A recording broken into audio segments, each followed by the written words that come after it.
હવામાન સમાચાર ગુજરાત માટે આજનો અહેવાલ। નમસ્કાર મિત્રો, આપ જોઈ રહ્યા છો આજનું તાજું હવામાન સમાચાર ગુજરાત માટે। આજરોજ રાજ્યના મોટા ભાગના વિસ્તારોમાં વાદળછાયું આકાશ જોવા મળશે। અમુક વિસ્તારોમાં હળવોથી મધ્યમ વરસાદ પડવાની શક્યતા છે। ખાસ કરીને દક્ષિણ ગુજરાત અને સૌરાષ્ટ્રમાં વરસાદના ઝાપટા પડી શકે છે। અમદાવાદમાં આજે દિવસ દરમિયાન ગરમી સાથે ભેજવાળું વાતાવરણ રહેશે। તાપમાન લગભગ 34 ડિગ્રી સેલ્સિયસ સુધી જઈ શકે છે અને સાંજના સમયે થોડી વરસાદની આશા છે। વડોદરા, સુરત અને રાજકોટમાં પણ વીજળી સાથે વરસાદ પડી શકે છે। રસ્તાઓ પર સાવચેત રહેવું અનિવાર્ય છે, ખાસ કરીને વાહનચાલકો માટે।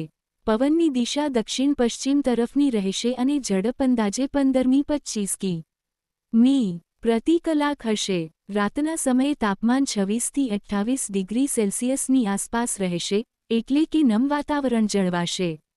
દરેક મિત્રોને વિનંતી કે ભીના વિસ્તારોમાં ચાલતી વખતે સાવચેતી રાખો અને અતિજરૂરી ન હોય તો બહાર જવાનું ટાળો।